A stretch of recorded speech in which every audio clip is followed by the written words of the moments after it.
ಗ್ರಾಮದಲ್ಲಿ ಹೊಸದಾಗಿ ನಿರ್ಮಿಸಿದ ಅಂಗನವಾಡಿ ಕೇಂದ್ರವನ್ನು ಸಚಿವ ಶಿವಾನಂದ ಪಾಟೀಲ್ ಉದ್ಘಾಟಿಸಿದರು. ವಿಜಯಪುರ ಜಿಲ್ಲೆಯ ಕೊಲ್ಹಾರ ತಾಲೂಕಿನ ಬಳುತಿ ಗ್ರಾಮದಲ್ಲಿ ಈ ಹಿಂದೆ 18 ಜೂನ್ 2025ರಂದು ಮೊಸರು ನಾಡಿನಲ್ಲಿ ಅಂಗನವಾಡಿ ಕೇಂದ್ರಕ್ಕೆ ಗ್ರಹಣ ಉದ್ಘಾಟನೆ ಯಾವಾಗ ಎಂಬ ತಲೆಬರಹದೊಂದಿಗೆ ನಮ್ಮ ಎಫ್ಎಂ ವಾಹಿನಿಯಲ್ಲಿ ಸುದ್ದಿ ಪ್ರಸಾರ ಮಾಡಲಾಗಿತ್ತು. ಸುದ್ದಿ ಬೆನ್ನಲ್ಲೇ ಗ್ರಾಮದ ಯುವ ಮುಖಂಡ ಸಂಗು ಮಾಳೇಜ್ ಸೇರಿದಂತೆ ಇನ್ನೂ ಹಲವು ಮುಖಂಡರು ಹಿರಿಯರು ಸಚಿವ ಶಿವಾನಂದ ಪಾಟೀಲ್ ಅವರನ್ನ ಭೇಟಿಯಾಗಿ ವಿಷಯವನ್ನ ಗಮನಕ್ಕೆ ತಂದು ಗ್ರಾಮ ಪಂಚಾಯಿತಿ ಅನುದಾನದಲ್ಲಿ ಒಳ್ಳೆಯ ಗುಣಮಟ್ಟದಲ್ಲಿ ಅಚ್ಚುಕಟ್ಟಾಗಿ 2 ವರ್ಷಗಳಿಂದ ನಿರ್ಮಾಣಗೊಂಡು ಉದ್ಘಾಟನೆ ಕಾಣದೆ ಕಟ್ಟಡ ಹಾಗೆ ಇದ್ದವು. ಕೃಷಿ, ತೋಟಗಾರಿಕೆ, ಸಕ್ಕರೆ ಸಚಿವ ಶಿವಾನಂದ ಪಾಟೀಲ್ ಅವರು ಗ್ರಾಮಕ್ಕೆ ಆಗಮಿಸಿ ಅಂಗನವಾಡಿ ಕೇಂದ್ರಗಳನ್ನು ಉದ್ಘಾಟಿಸಿ ಮಕ್ಕಳ ಶಿಕ್ಷಣಕ್ಕೆ ಅನುಕೂಲ ಮಾಡಿಕೊಟ್ರು. ನಂತರ ಬಿಬಿ ಫಾತಿಮಾ ಅವರ ದರ್ಶನ ಪಡೆದು ಸಮುದಾಯ ಭವನವನ್ನು ಸಹ ಉದ್ಘಾಟಿಸಿದರು. ಸಚಿವ ಶಿವಾನಂದ ಪಾಟೀಲ್ ಅವರನ್ನ ಗ್ರಾಮಸ್ಥರು ಶಾಲು ಹಾಕಿ ಹಾರ ಹಾಕಿ ಸನ್ಮಾನಿಸಿ ಗೌರವಿಸಿದರು. ಗ್ರಾಮದ ಪರವಾಗಿ ಮುಖಂಡ ನಂದಬಸಪ್ಪ ಚೌಧರಿ ಮಾತನಾಡಿ ಸಚಿವರಿಗೆ ಅಭಿನಂದನೆಗಳನ್ನು ವ್ಯಕ್ತಪಡಿಸಿದರು. ಈ ಸಂದರ್ಭದಲ್ಲಿ ಬ್ಲಾಕ್ ಕಾಂಗ್ರೆಸ್ ಅಧ್ಯಕ್ಷ ರಫೀಕ್ ಪಕಾಲಿ, ಮಾಜಿ ಜಿಲ್ಲಾ ಪಂಚಾಯತ್ ಸದಸ್ಯ ಕಲ್ಲು ದೇಸಾಯಿ, ಕಾಯಕ ಪ್ರಿಯೆ ಶಾಸಕ ಶಿವಾನಂದ ಪಾಟೀಲ್ ಅಭಿಮಾನಿ ಬಳಗದ ಅಧ್ಯಕ್ಷ ತಾನಾಜಿ ನಾಗರಾಳ್, ಇನ್ನೂ ಹಲವು ಮುಖಂಡರು ಸೇರಿದಂತೆ ತಹಶೀಲ್ದಾರ್ ಎಸ್ ನಾಯಕಲ್ಮಠ್ ಸೇರಿದಂತೆ ಇನ್ನೂ ಹಲವು ಇಲಾಖೆಯ ಅಧಿಕಾರಿಗಳು ಉಪಸ್ಥಿತರಿದ್ದರು.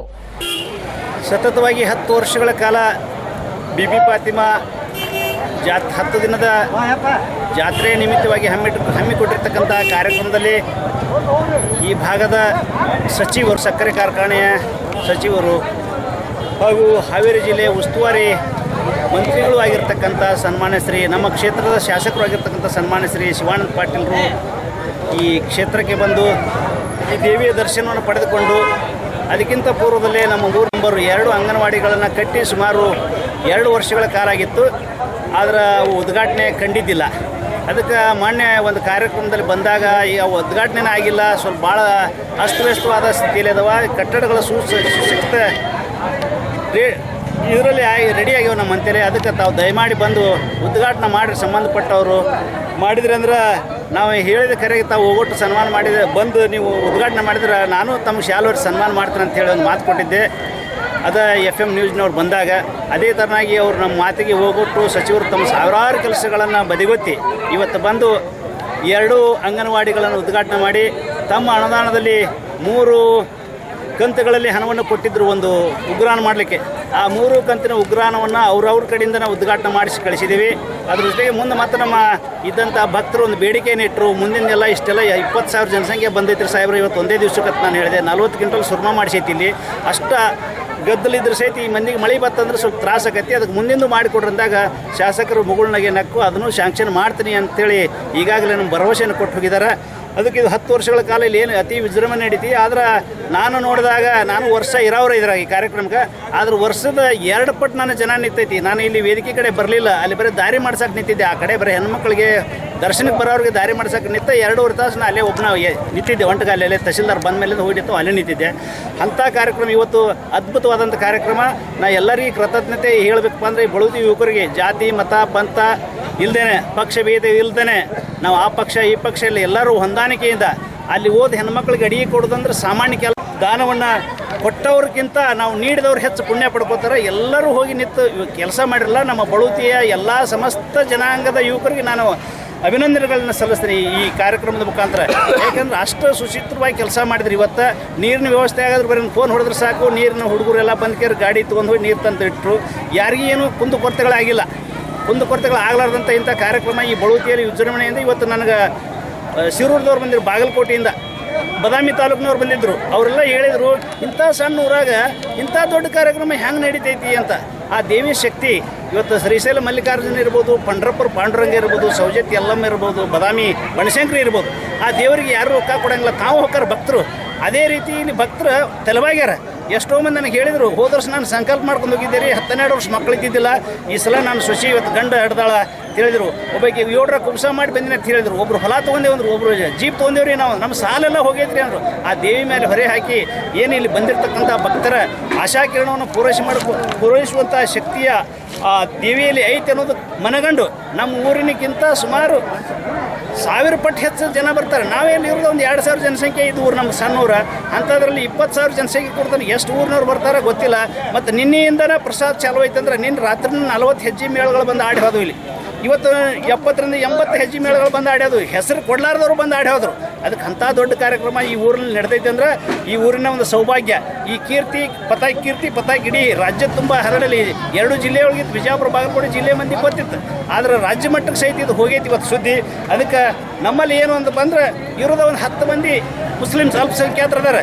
ನಾವು ಯಾರೂ ಅಲ್ಪಸಂಖ್ಯಾತರು ಅಂತ ಯಾರು ತಿಳ್ಕೊಳ್ಳೋಣ. ನಮ್ಮಲ್ಲಿ ಎಲ್ಲರೂ 90% ಹಿಂದೂಗಳದಾರೆ. ಎಲ್ಲ ಸಮಾಜ ನಿಂತ್ಕೊಂಡು ಮಾಡ್ತಾರಲ್ಲ, ಅದು ವೈಶಿಷ್ಟ್ಯ.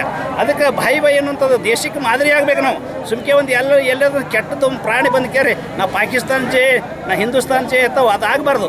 ಎಲ್ಲರೂ ನಾವು ಭಾರತೀಯರು. ಇಲ್ಲೇನು ಗಾಳಿ ಬೆಳಕ ನೀರು ಇಲ್ಲೇನು ತೊಗೊಂಡು ನಾವು ಬದುಕ್ತೇವೆ, ಈ ದೇಶದ ಅನ್ನ ಉಣ್ತೇವೆ, ನಾವೆಲ್ಲ ಭಾರತೀಯರು. ಹಿಂದಕ್ಕೆ ಯಾರೂ ಅಲ್ಪಸಂಖ್ಯಾತರು ಇಲ್ಲ. 15ನೇ ಶತಮಾನದ ಈ ಕಡೆ ಬಂದಾರ. ಅದಕ್ಕಿಂತ ಮೊದಲು ಎಲ್ಲರೂ ಹಿಂದೂಗಳೇ.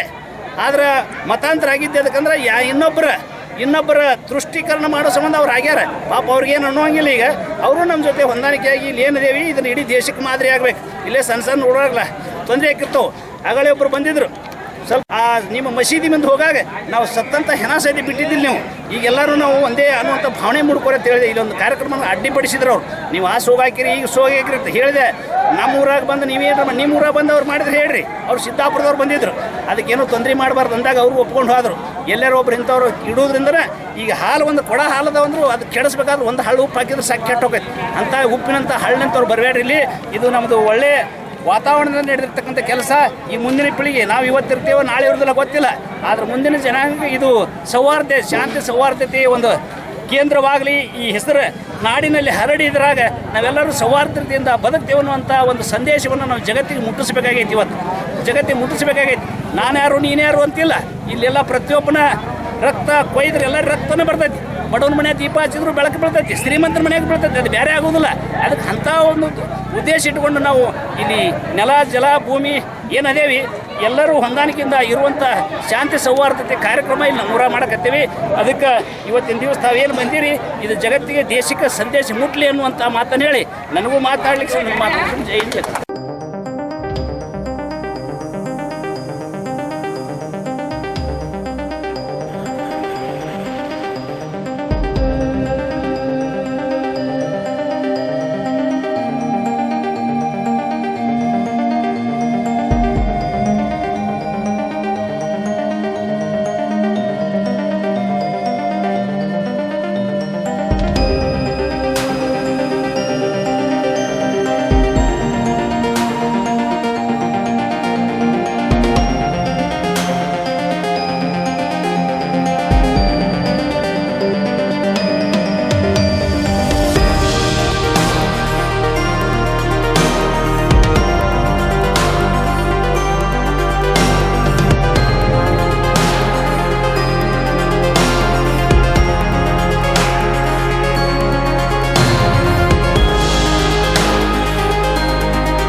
ಹಜರತ್ ಖಾನ್ ಬಾಬಾ ತಂತ್ರ ಮಂತ್ರದ ಪ್ರಸಿದ್ಧಿ ಪಡೆದ ಮಹಾಗುರುಗಳು.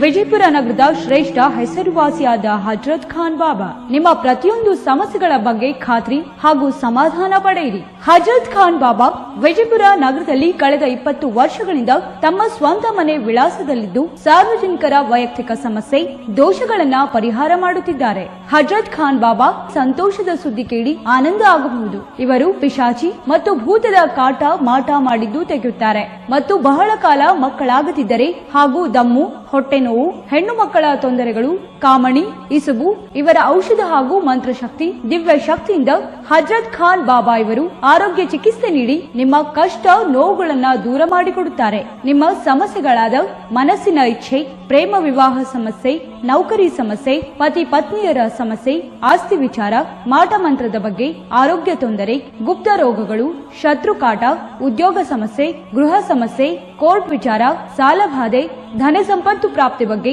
ಸಂತಾನ ಪ್ರಾಪ್ತಿ ಬಗ್ಗೆ, ರೋಗಿಗೆ ಔಷಧ ನಾಟುವ ಬಗ್ಗೆ, ವಿವಾಹ ಸಮಸ್ಯೆ, ವಿದ್ಯೆ ಸೇರಿದಂತೆ ಈ ಎಲ್ಲಾ ಪ್ರತಿಯೊಂದು A to Z ಸಮಸ್ಯೆಗಳ ಬಗ್ಗೆ ಖಾತ್ರಿ ಹಾಗೂ ಸಮಾಧಾನ ಪಡೆಯಿರಿ. ಹಜರತ್ ಖಾನ್ ಬಾಬಾ ಕಳೆದ 2 ದಶಕಗಳಿಂದ ತಮ್ಮ ಸ್ವಂತ ಮನೆ ವಿಳಾಸದಲ್ಲಿದ್ದು ಸಾರ್ವಜನಿಕರ ವೈಯಕ್ತಿಕ ಸಮಸ್ಯೆ ದೋಷಗಳನ್ನ ಪರಿಹಾರ ಮಾಡುತ್ತಿದ್ದಾರೆ. ನಿಮ್ಮ ಸಮಸ್ಯೆಗಳ ಪರಿಹಾರಕ್ಕೆ ಕರೆ ಮಾಡಿ ಪರಿಹಾರ ಪಡೆದುಕೊಳ್ಳಬಹುದು. Mobile number 9972183841. ಸ್ವಂತ ಮನೆ ವಿಳಾಸ Hazrat Khan Baba, Sainik school, first gate, bus stop, Ibrahim Roza back side, Horti plot, Rahim Nagar, Vijayapura.